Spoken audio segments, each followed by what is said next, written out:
Save America is a long-running, no-nonsense political podcast hosted by former Obama aides. Here to tell us what comes next for Democrats and what the future holds for democracy itself are Jon Lovett, Jon Favreau, and Tommy Vietor. Right? This is like the Last Supper here. Matthew, Luke, John, Judas. There's one person missing. So the two Johns, as former speechwriters for President Obama, how did you feel watching Trump's second inauguration? And how do you rate his speech? Do you believe his promise that this is the beginning of the golden age, he must be referring to his hair, of America? You watch him do that inaugural, and his heart doesn't really seem like he's in it, right? It's indoors, it's a smaller crowd. He kind of goes through the motions, and then we learned why. Because then he went to the overflow room with all of his biggest fans, and then we got the truer version of Donald Trump. The deleted scenes. The DVD extras. And that's when he went through every grievance, and he said, they told me I shouldn't get out here and talk about January 6th. They told me I shouldn't get out here and talk about all my enemies, but now I can, because I'm with my friends, and I'm gonna tell you about all the people we're gonna punish and all the enemies we're gonna have our vengeance against. And that was the real Trump, right? That's, by the way, the Trump we have seen in this first week. And that's the Trump that these American people who voted for him like. And that's the bummer, I think. That is.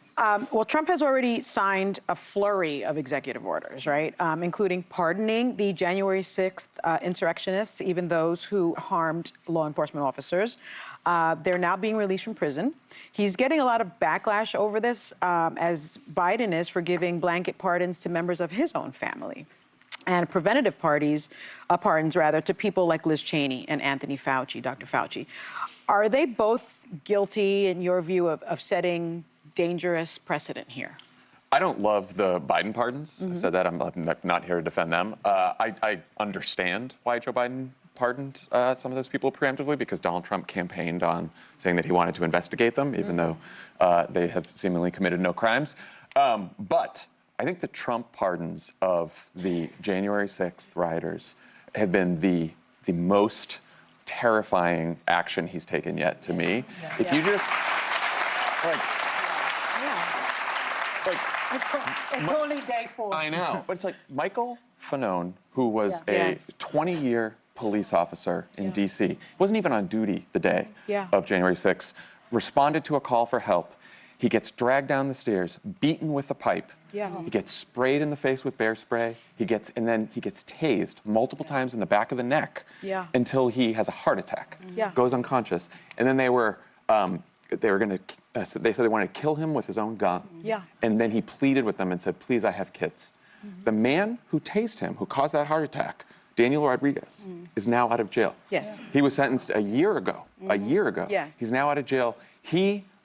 He said that Trump won after he was convicted. He yelled Trump won in the courtroom. Yes, he did. He has admitted his guilt. No remorse. Mm-hmm. He's admitted his guilt. And he said next time they got to get the guys around Pence, because he had too much protection. So next time they can really get Pence. This man is now out, and now Michael Fanone is trying to get a protective order because he has threats against himself and his family because these people are out. So this is not like looking backward either. This is the Proud Boys, the Oath Keepers, all these people, they want revenge. They have said they want revenge. And now we have these people who are out there who feel like they can commit violence, political violence. And if they do, the President of the United States has their back. That's right. It's Disgraceful. He put them out there emboldened and feeling that they can do anything. But let's talk a little bit about the Democrats. So we keep reading all of these reports about Democratic infighting. I happen to think some of it is exaggerated. How do you see it, and what do Democrats need to do to unite and speak as one, as one voice? I think we're down bad right now.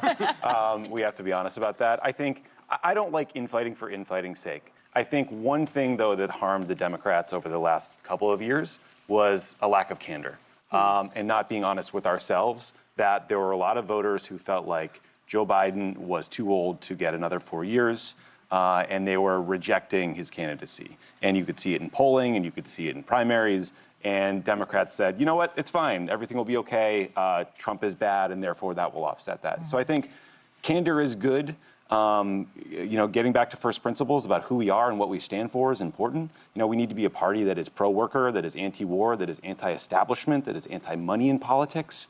And if it takes a little fighting to get there, I'm okay with it. But eventually, you're right. We got to get our act together. We were asked we were talking before the first segment, who the leader of the Democratic Party is. Is there a leader? I don't think there's a singular leader. I think there are leaders like Hakeem Jeffries, Chuck Schumer, AOC, Bernie Sanders. There's a lot of like legislative leaders, people in Congress. But if you're looking to like who's going to lead the party into 2028, there's a lot of potential options. But there's no one that Do has any of you impressed agree me. with Joe Biden that he would have won? That was literally going to be my question. Oh, sorry. Thank you. But you know what? His own polling showed that that Donald Trump was going to win 400 electoral votes, 400 plus.